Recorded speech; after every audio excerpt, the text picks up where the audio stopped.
প্ৰাপ্তিৰ আনন্দত আকাশ চোৱা মানুহ দেখিছোঁ, অপ্ৰাপ্তিৰ বেদনাত বাকৰত ধোৱা মানুহ দেখিছোঁ, জীৱনৰ বিভিন্ন সংঘাতত, জীৱনৰ বিভিন্ন দুখত ব্যথিত হোৱা মানুহৰ দুখ যন্ত্ৰণা দেখিছোঁ। আকৌ সেই গ্ৰাম্য জীৱনৰ পটভূমিত আনন্দত আত্মহাৰা মানুহ দেখিছোঁ। গতিকে এই দ্য ছ'চিয়েল ভিজনলৈ আপোনালোকক স্বাগতম জনাইছোঁ। আচলতে এগৰাকী বিশেষ ব্যক্তিক আপোনালোকৰ সন্মুখত মই পৰিচয় কৰাই দিবলৈ আগবাঢ়িছোঁ। তেখেত ডক্টৰ উমাকান্ত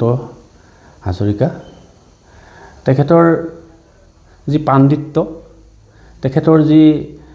কৰ্মৰাজি, সেইসমূহ আচলতে ছ'চিয়েল মাধ্যমৰ জৰিয়তেই আমি ইমান দিনে দেখি আহিছোঁ। আৰু তেখেত দীৰ্ঘদিন ধৰি সমাজখনৰ মংগলৰ কাৰণে,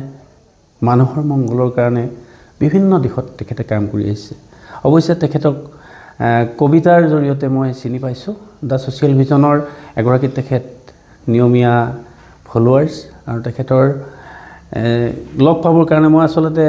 আহিছিলোঁ শিৱসাগৰলৈ, উজনিলৈ আহিছিলোঁ। আৰু তেখেতক লগ কৰি যোৱাৰ মানসেৰে তেখেতৰ কলেজতে উপস্থিত হৈছোঁ। শ্বহীদ পিয়লি ফুকন মহাবিদ্যালয়ৰ ৰাজনীতি বিজ্ঞানৰ মুৰব্বী অধ্যাপক ডক্টৰ উমাকান্ত হাজৰিকা। হয়, আপুনি আজি লগ পালোঁ। আচলতে প্ৰথম আমি লগ পাইছোঁ আৰু লগ পাই কিছু মনৰ কথা আমি পাতিম, সেই উদ্দেশ্য লৈ পেলাই আমি এই ভিডিঅ'টো বনাইছোঁ। যিহেতু আমি ডিজিটেল ক্ৰিয়েটৰ, গতিকে আমাৰ যি কথোপকথন, এই কথোপকথনখিনি যদি সমাজলৈ গুচি যায়, মানুহে শুনে, নিশ্চয় ভাল পাব। আপুনি এগৰাকী খুব সচেতন ব্যক্তি আৰু এগৰাকী ভাল আপুনি প্ৰবক্তা। কওকচোন আপোনাৰ বিষয়ে সবিশেষ আপুনি ছ'চিয়েল ভিজনৰ দৰ্শকসকলক প্ৰথমতে জনাওক। প্ৰথমে মই সন্মানীয় অসমৰ সংবাদ জগতৰ এক বৰেণ্য উদীয়মান ব্যক্তি দুষ্মন্ত শৰ্মা ডাঙৰীয়াক মই ভাতৃস্নেহ জ্ঞাপন কৰিছোঁ। হয়, আৰু আজিৰ সাম্প্ৰতিক সময়ত অসমৰ সমাজ আৰু সংস্কৃতি জীৱনৰ ভিন্ন দিশ তেখেতে ছ'চিয়েল ভিজন পেজৰ যোগেদি মানুহৰ দৃষ্টি আকৰ্ষণ কৰিছে। আৰু ই এক ইতিবাচক পদক্ষেপ। আৰু এই পদক্ষেপৰ বাবে মই শৰ্মা ডাঙৰীয়াক পুনৰ অশেষ ধন্যবাদ। আৰু অনাগত সময় জীৱনৰ সুদীৰ্ঘ পৰিক্ৰমাত এই কাম চলাই লৈ যাওক, শুভেচ্ছা জ্ঞাপন কৰিছোঁ। ধন্যবাদ জনাইছোঁ। হয়, আপোনাৰ কবিতাবোৰ মানে খুব ভাল, গভীৰ অৰ্থবহ কবিতা। আপুনি এগৰাকী পলিটিকেল ছায়েন্সৰ মানুহ, ৰাজনৈতিক বিজ্ঞানৰ, কিন্তু আপুনি বিভিন্ন ক্ষেত্ৰত আছে। আমি ইতিমধ্যে গম পাইছোঁ আপুনি বিজ্ঞানৰ ক্ষেত্ৰখনতো কাম কৰে আৰু কবিতাৰ ক্ষেত্ৰখনতো কাম কৰে। এই যে কি ধাৰণা এটা লৈ পেলাই আপুনি সমাজখনৰ কাৰণে কাম কৰি গৈ আছে? প্ৰথম কথা কৈছোঁ যে আপুনি ইণ্টাৰভিউ দিব পৰাকৈ বা সাক্ষাৎকাৰ দিব পৰাকৈ মই এতিয়াও তেনে ব্যক্তি হৈ পৰা নাই। আৰু বহুত দিন আছে, বহুত যুগ আছে, বহুত সময় আছে আৰু বহুত দূৰ যাবলৈ আছে। আৰু মোৰ সন্মুখত অসমৰ সমাজ জীৱনৰ, অসমৰ বৌদ্ধিক জগতৰ প্ৰাতঃস্মৰণীয় প্ৰাজ্ঞ ব্যক্তিসকল আছে। অতীতৰ অসমৰ সুদীৰ্ঘ ইতিহাসৰ পৰিক্ৰমাত মই এক ঐতিহাসিক পৰিক্ৰমাৰ মাজেদি আমি আহিছোঁ। আৰু আজি এই মঞ্চতেই, এই মুহূৰ্তত অতীতৰ অসমৰ সমাজ, সংস্কৃতি, সাহিত্য, বিজ্ঞান, বৌদ্ধিক জগতলৈ প্ৰচুৰ অৱদান যোগোৱা বৰেণ্য পুৰুষসকলক মই স্মৰণ কৰিছোঁ। আৰু মোৰ সন্মুখত যি প্ৰাজ্ঞ মোৰ জ্যেষ্ঠসকল আছে, মোৰ অনুজসকল আছে বা মোৰ সমবয়সী যিসকল আছে, তেওঁলোকৰ অৱদানক আজি মই স্বীকাৰ কৰিছোঁ। আৰু দৰাচলতে মানুহ আচলতে সময়ৰ এক ফচল, সময়ৰ আৰ্থ সামাজিক পৰিক্ৰমা, ৰাজনৈতিক পৰিক্ৰমাৰ মানুহ ফচল। The man is a product with time. আৰু মই এটা সময়ৰহে প্ৰডাক্ট। আচলতে মই শিকি আছোঁ, দেখি আহিছোঁ, অনাগত সময়ত আহিবলগীয়া দিনবোৰৰ অপেক্ষা ৰৈ আছোঁ। আৰু এই গোটেই কথাবিলাক কবিতাৰ মাজেদি প্ৰকাশ কৰিবলৈ চেষ্টা কৰোঁ। দ্বিতীয়তে, মোৰ ঘৰ শদিয়াত আৰু মই গাঁৱত জন্ম হৈছোঁ। গ্ৰাম্য জীৱনৰ অতীতৰ নিৰ্ভেজাল প্ৰণয়, মানুহৰ সংগ্ৰাম, চহা জীৱনৰ সঁচা ভালপোৱা, এইবোৰ দেখি আহিছোঁ। প্ৰাপ্তিৰ আনন্দত আকাশ চোৱা মানুহ দেখিছোঁ, অপ্ৰাপ্তিৰ বেদনাত বাকৰত ধোৱা মানুহ দেখিছোঁ, জীৱনৰ বিভিন্ন সংঘাতত, জীৱনৰ বিভিন্ন দুখত ব্যথিত হোৱা মানুহৰ দুখ যন্ত্ৰণা দেখিছোঁ। আকৌ সেই গ্ৰাম্য জীৱনৰ পটভূমিত আনন্দত আত্মহাৰা মানুহ দেখিছোঁ। গতিকে এই এটা বিৰাট দীঘলীয়া পৰিক্ৰমাৰ মাজেদি, এটা সুদীৰ্ঘ জীৱনৰ পৰিক্ৰমাৰ মাজেদি যি দেখিছোঁ, যি শুনিছোঁ, যি পাইছোঁ, তাকেই কবিতাৰ মাজেদি লিখিবলৈ চেষ্টা কৰিছোঁ আৰু মই কাল চেতনাৰ ওপৰত খুব গুৰুত্ব দিওঁ কাল আৰু স্থানৰ ওপৰত গুৰুত্ব দিওঁ টাইম এণ্ড স্পেচৰ ওপৰত গুৰুত্ব দিওঁ আৰু কাল আৰু স্থানক মই ৰূপকৰ জৰিয়তে বা চিত্ৰকল্পৰ জৰিয়তে কেতিয়াবা প্ৰকাশ কৰিবলৈ চেষ্টা কৰোঁ আৰু ইয়াৰ অন্তৰত অসমৰ সমাজ জীৱনৰ মই পাই অহা মোৰ গ্ৰাম্য জীৱনৰ লৌকিক জীৱন পৰিক্ৰমা যিটো ফক লাইফ লৌকিক জীৱন গাথা যিটো লোকাচাৰ গ্ৰাম্য জীৱনৰ সমগ্ৰ পৰিক্ৰমাৰ অন্তৰত থকা জীৱন গাথাটোক মই চিত্ৰৰূপে আঁকিবলৈ চেষ্টা কৰোঁ কবিতাৰ মাজেদি আৰু বৰ বিশেষ বৰ ডাঙৰ কাম কৰা নাই এই কবিতা বহুতেই লিখে এইটো মই বহুত ডাঙৰ কাম কৰিছোঁ বুলি মই নাভাবোঁ মুঠৰ ওপৰত আধুনিক সময়তো বৰ্তমান সময়তো নতুনকৈ কিবা এটা চিন্তা কৰাৰ এক প্ৰয়াস চলাই আছোঁ আৰু ইয়াৰ প্ৰয়াস কিমান দূৰ সফল হ'ম বা কিমান সফল হৈছোঁ তাৰ বিচাৰ পাঠকে কৰি দিব হয় আমি জানিছোঁ আপুনি কিখিনি কৰি আছে ছ'চিয়েল মাধ্যমৰ জৰিয়তে আমি ইতিমধ্যে গম পাইছোঁ আপোনাৰ খুব মানে সাংঘাতিক পিকুলিয়াৰ আপোনাৰ যিটো কৰ্মজীৱনটো আপুনি পলিটিকেল ছায়েন্সৰ এগৰাকী প্ৰফেচাৰ লগতে আপুনি গৱেষক ছাত্ৰ আছিলে আকৌ পলিটিকেল ছায়েন্স হেৰিৰ আপোনাৰ জ্যোতিপ্ৰসাদৰ সেইটো আপোনাৰ বিষয়বস্তু আছিল আপুনি জ্যোতিপ্ৰসাদৰ যিটো ৰাজনৈতিক পৰিক্ৰমা হয় এইটো এটা দৰ্শকসকল ডাঙৰ কথা জ্যোতিপ্ৰসাদৰ ৰাজনৈতিক পৰিক্ৰমা যিটো আছে তাৰ ওপৰত গৱেষণাৰ বিষয়বস্তু হিচাপে লৈ তেখেতে আৰু এটা ভাল কথা আছে সেয়া হৈছে তেওঁ শোণিতপুৰত ঘূৰিছে তেজপুৰত বহুদিন আছিলে সেইখিনি সময়ত আমি লগ পোৱা নাছিলোঁ তেখেতক যি নহওক সেই স্মৃতিবোৰ আপুনি যে জ্যোতিপ্ৰসাদৰ ওপৰত যি গৱেষণালানি কৰিলে থুলমূলকৈ অকণমান কওকচোন কেনেকৈ পালে পলিটিকেলি জ্যোতিপ্ৰসাদক আপুনি কেনেকৈ পালে প্ৰথমে মই আপুনি এইষাৰ কথা সোধাৰ কাৰণে মোৰ ভাল লাগিছে যে কালি শিল্পী দিৱস হৈ গৈছে হয় হয় আৰু আজিৰ দিনটোত এই কথাষাৰ ক'বলৈ পাই মই খুব সুখী হৈছোঁ আৰু মোৰ ডক্টৰেট ডিগ্ৰীৰ বা ডক্টৰ গৱেষণাৰ PhD গৱেষণাৰ কথা ক'বলৈ যাওঁতে মই প্ৰথম ক'বলৈ বিচাৰিছোঁ মই যাৰ তত্ত্বাৱধানত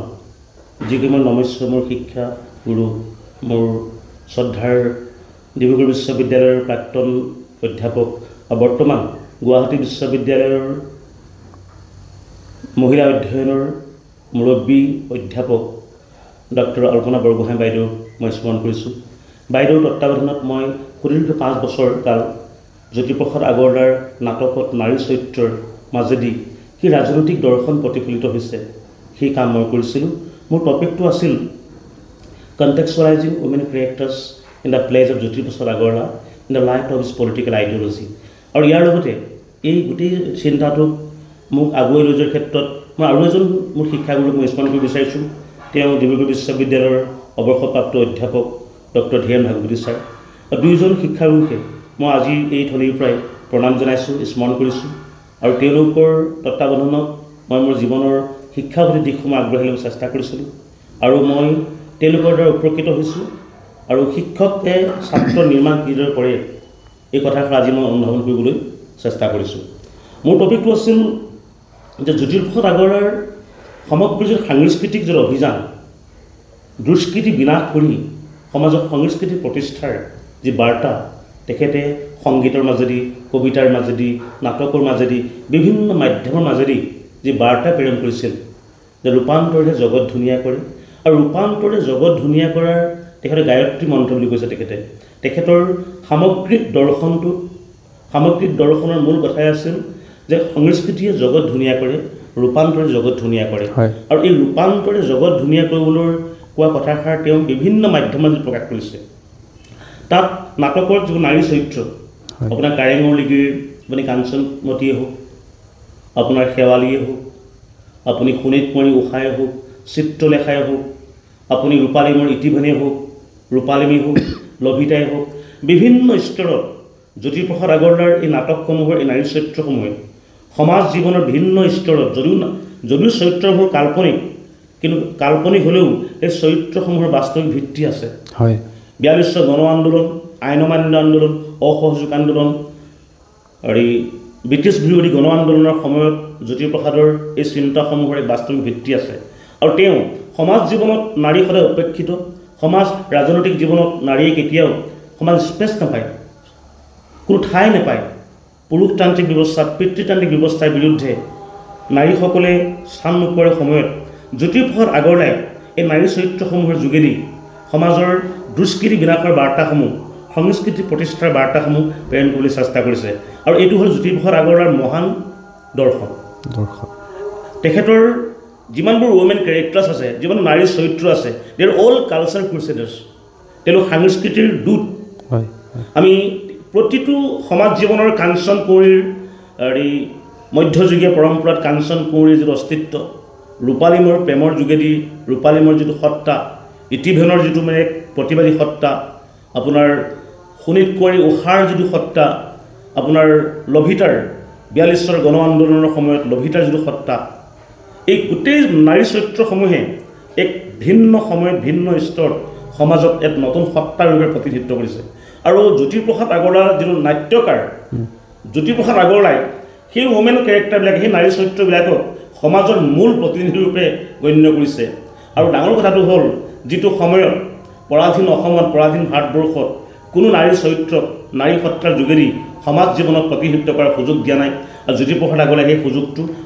কাঞ্চন কুঁৱৰীক শেৱালীক ইতিভেনক লভিতাক দিছে চ' মই মোৰ দৃষ্টিত তেখেতে জয়মতীক কি ক'ব জয়মতী চেলেঞ্জ বোলছবি জয়মতীত তেখেতৰ এক প্ৰত্যাহ্বান প্ৰথম অসমীয়া বোলছবিত তেওঁ আইদেউ সন্দিকৈৰ যোগেদি যে জয়মতী চৰিত্ৰ ৰূপায়ণ কৰিছে যিটো সময়ত সহ অভিনেত্ৰী বা অভিনেত্ৰীৰ কোনো ব্যৱস্থা নাছিল যিটো সময়ত নাৰীসকলে সমাজৰ স্পেচ পোৱা নাছিল সেই সময়ত তেখেতে আইদেউ সন্দিকৈৰ যোগেদি অসমীয়া বোলছবিৰ ইতিহাস ৰচনা কৰিছে আৰু ইতিহাস ৰচনা কৰাৰ যোগেদি সমাজ জীৱনৰ যিটো কাঠামো ছ'চিয়েল যিটো ডমেইন আছে ছ'চিয়েল ডমেইনত নাৰীক আগস্থান দিছে আৰু এই বিপ্লৱ তেওঁ বিপ্লৱ হয় খুব সুন্দৰ বিষয়বস্তুৰ ওপৰত আপোনাৰ গৱেষণা হৈছে আৰু জ্যোতিপ্ৰসাদক আপুনি বুকুত লৈ ঘূৰি আছে 5 বছৰ ভাল লাগিছে হয় আৰু 2016 চনৰ 28 জুন তাৰিখে মই ডক্টৰ ডিগ্ৰী পাইছোঁ জ্যোতিপ্ৰসাদ আগৰৱালাৰ ওপৰত আৰু মোৰ জীৱনকালত মই যিমানবোৰ মহান পুৰুষ আছে মই অসমৰ সমাজ জীৱনৰ জ্যোতিপ্ৰসাদ আগৰৱালা মোৰ কাৰণে নমস্য ব্যক্তি তেখেতৰ ব্যক্তিগত জীৱন তেখেতৰ সামাজিক জীৱন তেখেতৰ ৰাজনৈতিক জীৱন তেখেতৰ গোটেই প্ৰগতিবাদী যাত্ৰাত তাৰ যাত্ৰাই মোক সদায় আকৰ্ষিত কৰে আৰু তেখেতৰ ব্যক্তিত্বত এটা দিশ খুব মন কৰোঁ তেখেতৰ একক ব্যক্তিত্ব আছিল তেওঁ যি কয় সেইটো কৰিছিল যি চিন্তা কৰিছিল তাক তেওঁ প্ৰতিষ্ঠা কৰিবলৈ চেষ্টা কৰিছিল জীৱনৰ খুব কম সময়ত ক্ষণিক জন্মা পুৰুষ তেখেত জীৱনৰ কম সময়ত তেওঁ সমাজ জীৱনৰ দুষ্কৃতিৰ নাশ কৰি সংস্কৃতি বাৰ্তাৰ বিভিন্ন ধৰণৰ দিশ লৈ আগবঢ়াই থৈ গৈছে সেইকাৰণে ৰূপ কোঁৱৰ তেখেত সঁচাকৈ তেওঁ ৰূপান্তৰৰ কাৰণে যি সংগ্ৰাম কৰিলে সেই সংগ্ৰাম এতিয়া আমি চলাই নিব লাগিব আৰু আমাৰ নতুন প্ৰজন্মৰ মাজত তেওঁৰ আদৰ্শক আমি বাস্তৱিক ৰূপত লৈ যাব লাগিব সেইটো আমাৰ কৰ্তব্য আমাৰ দায়িত্ব আচলতে হয় দৰ্শকসকল ইমান ধুনীয়া কথা ইমান এগৰাকী পাণ্ডিত্যপূৰ্ণ কথা ক'ব পৰা ব্যক্তিক লগ পাই মই ধন্য হৈছোঁ মই আশা কৰিম আপোনালোকে ভাল পাব তেখেতৰ আৰু কথা আছে বহু কথা আছে আমাৰ এই খন্তেকীয়া এই যিটো আমাৰ সাক্ষাৎ এই সাক্ষাৎটোৱে সম্পূৰ্ণ কৰিব নোৱাৰিব চাগে কথাবোৰ আপোনালোকেও শুনি নিশ্চয় ভাল পাব তেখেতৰ কথাবোৰ পৰৱৰ্তী সময়ত আমি লৈ আহিম তেখেতৰ কবিতা শুনিম কিন্তু তাৰ আগতে আৰু অকণমান সময় মাত্ৰ অকণমান সময় আপোনালোকক জনাব বিচাৰিছোঁ তেখেতে এই যে মই কৈছিলোঁ বিজ্ঞানৰ কাম কৰি আছে তেখেতৰ গ্ৰন্থ আচলতে বিদেশত চলে তেখেতে লেখা বহু গ্ৰন্থ আছে ইংৰাজী ভাষাত লিখা তেখেতৰ গ্ৰন্থ আছে আৰু ৰবটৰ বিষয়ে আপুনি কৈছিলে সেইটো কাম কৰি আছে AI কাম কৰি আছে সেইবোৰ কাম আপুনি কোনটো ছেক্টৰত কেনেকৈ কৰি আছে ছেক্টৰটো এনেকুৱা হ'ল মই আৰু আচলতে কি হ'ল মানে সময় পৰিৱৰ্তনশীল আৰু আমি যিটো সময়ৰ মানুহ বা পঢ়ি থকা সময় মোবাইল নথকা যুগৰ মানুহ আচলতে আমি মোবাইল নথকা যুগৰ মানুহ আৰু এই স্তৰত আকৌ এটা নতুন যুগ পাইছোঁ ডিজিটেল যুগ বিজ্ঞানৰ যুগ ইণ্টাৰনেটৰ যুগ আৰু সেই যুগটোত মই যিজন কলেজৰ শিক্ষক মোৰ ছাত্ৰ ছাত্ৰী আছে বহু ছাত্ৰ ছাত্ৰীসকলৰ মাজতো মই তেনেধৰণে কৃত্ৰিম বুদ্ধিমত্তা ৰবটিক ডিজাইনিঙৰ বা অন্যান্য যিবিলাক মানে পৰিৱৰ্তনশীল ধাৰা সেইখিনি ছাত্ৰ ছাত্ৰীসকলৰ মাজত প্ৰচাৰ আৰু প্ৰসাৰ কৰাৰ উদ্দেশ্যে মই ৰাজনীতিৰ দৰ্শন পঢ়াওঁ যদিও সেইখিনিও মই হাতত ল'বলগীয়া হ'ল আৰু এই বিষয়ে মই কেইবাখন গ্ৰন্থ লিখিছোঁ মানৱ ৰবট কেনেকৈ নিৰ্মাণ কৰিব পাৰি আৰু ৰবটিক ডিজাইনিং কেনেকৈ হয় সেইখিনি কাম কৰিছোঁ আপুনি পদাৰ্থ বিজ্ঞানৰ কাম কৰি আছে পদাৰ্থ বিজ্ঞানৰ ভাল লাগে মোৰ পদাৰ্থ বিজ্ঞানৰ লগত মানুহ সমাজ জীৱনৰ সম্পৰ্ক আছে আচলতে সেইকাৰণে সেইটো এটা দিশ এটা আছে আৰু ছেমি কণ্ডাক্টৰৰ পৰা কিতাপ লিখিছোঁ মই অসম চৰকাৰে আপোনাৰ ইতিমধ্যে জাগিৰোডত ছেমি কণ্ডাক্টৰ প্ৰকল্প আৰম্ভ কৰিছে আৰু এই ছেমি কণ্ডাক্টৰে অসমৰ অনাগত সময়ত অসমৰ আৰ্থ সামাজিক ব্যৱস্থাত এক নতুন বিপ্লৱ আনে বুলি মই আশাবাদী ছেমি কণ্ডাক্টৰ সম্পৰ্কত মই যিমান অধ্যয়ন কৰিলোঁ মই অধ্যয়নেই কৰিছোঁ মই শিকি আছোঁ দেই এইটো মই বিশেষজ্ঞ বুলি কেতিয়াও ক'ব নোৱাৰোঁ মই শিকি আছোঁ ছেমি কণ্ডাক্টৰে অসমৰ সমাজ জীৱনলৈ অসম চৰকাৰে ছেমি কণ্ডাক্টৰ যোগেদি অসমৰ এক বৈপ্লৱিক পৰিৱৰ্তন আনে বুলি মই আশা কৰিছোঁ মানে হয় ডক্টৰ শেখৰ সুমন বৰা আমেৰিকাৰ পৰা মোৰ লগত মোৰ পেজত যোগাযোগ কৰি তেখেতৰ কেইবাটাও ভিডিঅ' মই ইতিমধ্যে এই ছেমি কণ্ডাক্টৰৰ ওপৰত প্ৰকাশ কৰিছোঁ আৰু মোৰ এই গ্ৰন্থখন যে ছেমি কণ্ডাক্টৰ আছাম প্ৰগ্ৰেছ হয় আছাম পেথ অফ প্ৰগ্ৰেছ যোন কিতাপ ওলাইছে মোৰ সেইখন এমাজনে প্ৰকাশ কৰিছে কিতাপখন তাত মই গোটেই কথাখিনি লিখিছোঁ হোৱাট ইজ ছেমি কণ্ডাক্টৰ কি হয় ছেমি কণ্ডাক্টৰ সামাজিক দিশ কি আছে ইয়াৰ পৰা নিবনুৱা সমস্যা কেনেকৈ হ'ব পাৰে অসমৰ অৰ্থনৈতিক বা অসমৰ বিভিন্ন ধৰণৰ যিটো আৰ্থিক দিশ কেনেধৰণে ইয়াত মানে বিকাশ সাধন হ'ব পাৰি এই কিতাপখন মই লিখিছোঁ ইতিমধ্যে এমাজনে প্ৰকাশ কৰিছে আৰু ইয়াত কিছুমান আপোনাক এই থোৰতে পটককৈ মোৰ মনলৈ এটা প্ৰশ্ন আহিছে এই যিটো মানে এনেকুৱা এটা কথাও শুনা যায় খুব পলিউশ্যনৰ কাৰণে ৰেডি হ'ব লাগিব নেকি আমি আচলতে কি হৈছে মানে এটা কি হৈছে মানে আপোনাৰ বিজ্ঞানৰ এইটো এটা সাধাৰণ কথা যেতিয়া আমি কিবা এটা ইতিবাচক কাম কৰিম আমি যেতিয়া তাৰ কিছুমান পাৰ্শ্বক্ৰিয়া থাকিবই পাৰ্শ্বক্ৰিয়া নোহোৱাকৈ আমাৰ কোনো কামেই নহয় কিন্তু প্ৰথম অৱস্থাত যদিও পাৰ্শ্বক্ৰিয়া কিছুমান থাকিব পাৰে পৰৱৰ্তী সময়ত ইয়াৰ সমাধানৰ কাৰণেও বা পলিউশ্যন এমিশ্যনৰ কাৰণে বা পলিউশ্যনৰ নিৰ্মূলকৰণৰ ক্ষেত্ৰত আৰু ইয়াৰ কিছুমান উদ্ভাৱনী ব্যৱস্থা হৈ পৰিব মানে এইটো আহি পৰিব আৰু যিমানবোৰ আশংকা কৰা হৈছে পলিউশ্যন হ'ব বুলি মই সেইখিনি কথা লিখিছোঁ তাত মানে লিখিছে সেইখিনি কথা জিঅ'গ্ৰাফিকেল ইম্পেক্টৰ ওপৰত লিখিছোঁ তাত মানে কেইবাটাও চেপ্টাৰ আছে কিতাপখনত ছেমি কণ্ডাক্টৰ কিতাপখনত তাত মানে বিভিন্ন কথা আনিছোঁ মানে ইয়াৰ মানে প্ৰ'ছ এণ্ড কনছ ইয়াৰ ইতিবাচক নেতিবাচক দিশ আৰু সেই নেতিবাচক দিশখিনি কেনেকৈ আমি নিৰ্মূল কৰিব পাৰিম তাৰো কথা কিছুমান পৰামৰ্শ তাত আগবঢ়াইছোঁ আৰু ৰাইজে যদি এমাজনত গৈ মোৰ কিতাপখন বিচাৰি পায় কিতাপখন আপুনি কৈ দিয়ক সবিশেষ এমাজনত পাব কিতাপখন ছেমি কণ্ডাক্টৰৰ ওপৰত doctor Umakanta Hazarika semi conductor Assam path to progress বুলি আছে আৰু তাত লিংকটো কৰিলে তেওঁলোকে কিতাপখন নিকিনিলেও তাৰ লিংকত গৈও মানে কিতাপখন মানে অনলাইন যোগেও পঢ়িব পাৰিব এটা পইচা দিব লাগিব তাত আৰু ঠিক আছে হয় ঠিক আছে বাৰু এইটো এটা খুব গুৰুত্বপূৰ্ণ কথা এইটো আমাৰ দৰ্শকসকলৰ কাৰণে আমি উলিয়ালোঁ খুব কম সময়ৰ ভিতৰত আমি কথা পাতিব লাগিব যিহেতু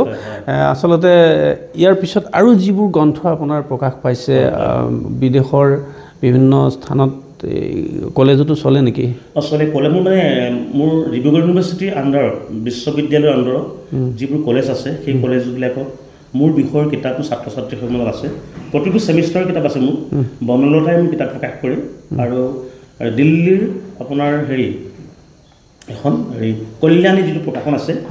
কল্যাণী প্ৰকাশনে মোৰ কিতাপ কৈছে দিল্লীৰ অৰেঞ্জ বুক পাব্লিকেশ্যনে মোৰ কিতাপ প্ৰকাশ কৰে অৰেঞ্জ বুক এইখিনি হ'ল দিল্লীৰ ফালৰ পৰা ভাৰতবৰ্ষৰ পটভূমি আৰু আন্তঃৰাষ্ট্ৰীয় পৰ্যায়ত মোৰ এমাজনে কিতাপ প্ৰায় পাব্লিছ কৰে আৰু এমাজনে প্ৰকাশন কিতাপখন Australia Belgium France Germany Romania America যুক্তৰাষ্ট্ৰ সেইবোৰ দেশত বিক্ৰী হৈ আছে মানুহে কিনি আছে তাৰ ৰয়েলটি পাই আছোঁ আৰু খুব সততাৰে পইচাটো দি আছে মোক মোৰ 75% দি এমাজনত বাকীখিনি লৈ বাৰু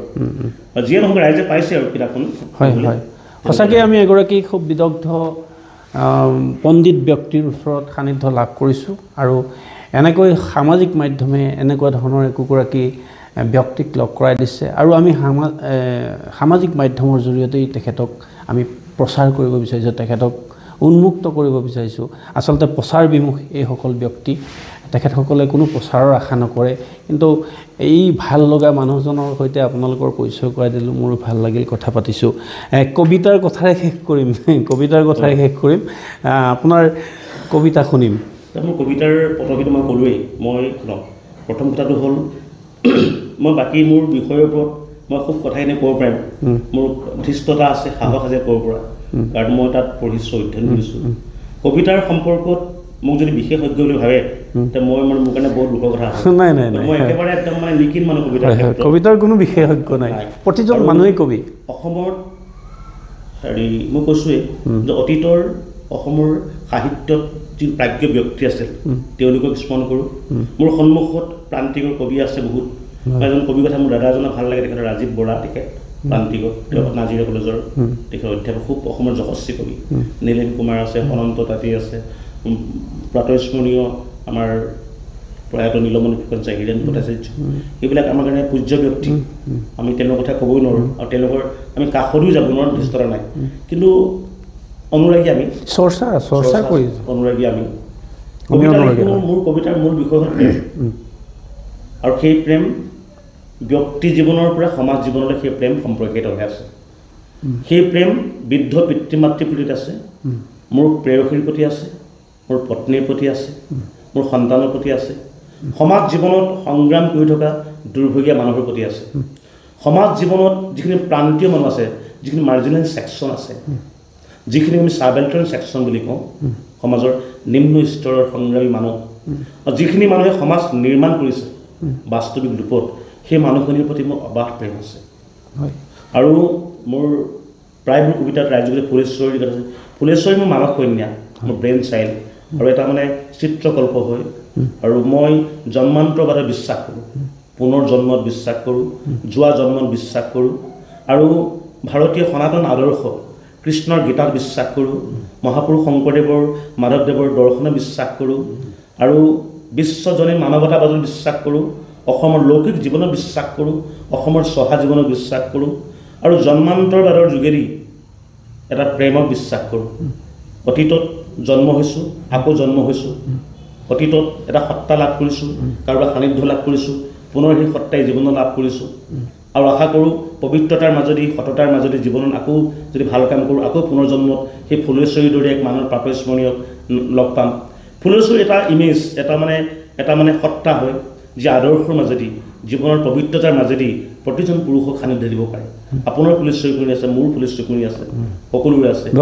অসমৰ আহোম ৰাজতন্ত্ৰৰ যি ফুলেশ্বৰী কোঁৱৰী তেওঁ এক সত্তাৰ সংগ্ৰামৰ মাজেদি অসমৰ ৰাজনৈতিক অসমৰ সমাজ জীৱনত অৱদান যোগাইছে যে ফুলেশ্বৰী অকল এক প্ৰতিমূৰ্তি নহয় এক মেটাফৰ হয় আৰু এক জন্মান্তৰবাদৰ যোগেদি লাভ কৰা আপোনাৰ ফুলেশ্বৰী শুনো এই বিশেষ কবিতাটো যিটো ফুলেশ্বৰী লাও হ'লে হেদালি জিকাত দিবা জেং শুনা মোৰ ৰাণী ফুলেশ্বৰী জীৱন উপনিষদৰ ক্ষুদ্ৰ অৱশেষ পৃথিৱী যিমান ডাঙৰ হ'লেও কাম নাই মোৰ বাবে তুমিয়েই মাটিৰ জীয়া গোসানী চাৰি কোঠালীয়া আমাৰ ঘৰত মাত্ৰ দুখন খিৰিকী তাৰে এখনেৰে দেখোঁ আকাশ তিনিটা তৰা আমাৰ 4 বছৰীয়াটোৰ এটাহে প্ৰিয় গান অ' দেউতা জিলিকা জিলিকা তৰা আকাশৰ ভাগৰুৱা আবেলি চাহ পানী এবাতি লাহি আঙুলিত দৰিকা পাৰৰ শুকুৰবুৰীয়া বজাৰৰ এচিকুট গুড় দিশৰ বুকুত কপি লগা দলং জাজি মুখৰ দৈ আঘোণৰ ৰাতি কলডিলৰ পিটিকা আৰু পদিনাৰ চাটনি ইয়াতকৈ সুখ আৰু লাগেনে ফুলেশ্বৰী জগতখন দেখা নাই বুলি দুখ নকৰোঁ দুখ নঙলামুখৰ দেৱতাই এৰি নাযাওঁ বিদেশলৈ গংগা নতুবা জগন্নাথপুৰী ইংৰাজী নাজানো বুলি নাই মোৰ অকণো দুখ খং এটা অৱশ্যে আছে ইংৰাজবোৰে কিয় অসমীয়া নাজানে অ' ফুলেশ্বৰী আমাৰ ল'ৰাটোক ইংৰাজী নাজানে বুলি ভুকুৱাই নামাৰিবি অ' ফুলেশ্বৰী তুমিতো জানাই লাও হ'লে হেদালি জিকাত দিবা জেং বাহ কি সুন্দৰ কবিতা কি চিত্ৰকল্প আৰু মানে ইয়াৰ যোগেদি আৰু হয় আপোনাৰ যিটো বক্তব্যটো নিশ্চয় দৰ্শকসকলে অনুধাৱন কৰিব আমি বেছি সময় ল'ব নোৱাৰিম ধন্যবাদ আমি বিদায় ল'ব লাগিব আপোনাৰ প্ৰয়োজন আছে সমাজক আৰু আপুনি সঁচাকৈ এই যুগৰ এই সময়ৰ যি আপোনাৰ বুকুত বাৰ্তা লৈ আপুনি সমাজৰ কাৰণে কাম কৰি গৈছে আৰু আগুৱাই যাওক আৰু আপুনি উৎফিন্ন হৈ উঠক সমাজখন আপোনাৰ কৃতকৰ্মক লৈ পেলাই সন্তুষ্ট হওক সমাজখনে আপোনাক ফ'ল' কৰক সেই আশা ৰাখিছোঁ মই ছ'চিয়েল ভিজনৰ তৰফৰ পৰা আৰু ইমানখিনি সময় আপুনি ব্যস্ততাৰ মাজতো মোক দিয়াৰ কাৰণে আপোনাক ধন্যবাদ জনাইছোঁ আৰু বন্ধুত্ব সদায় থাকিব অশেষ ধন্যবাদ জ্ঞাপন কৰিছোঁ হয় আৰু ভগৱানে আপোনাক ভালকৈ ৰাখক হয় যে মোৰ দৰে সাধাৰণ মানুহৰ ওচৰলৈ আপুনি আহিল আৰু মই কৈছোঁৱেই যে সাক্ষাৎকাৰ দিব পৰাকৈ মানুহ হৈ উঠা নাই আৰু তথাপিও যে আপুনি আহিল আৰু আপোনাক অশেষ ধন্যবাদ ভগৱানে আপোনাক ভালকৈ ৰাখক হয় দৰ্শকসকল সাধাৰণ নহয় এই অসাধাৰণ ব্যক্তি আমাৰ সমাজত এনেকৈ ধৰণৰ বহু সুপ্ত প্ৰতিভা ৰৈ আছে সেইসমূহক আমি নিশ্চয় উন্মোচন কৰিম আপোনালোকৰ মাজত আজিলৈ ইমানতে বিদায় লৈছোঁ ধন্যবাদ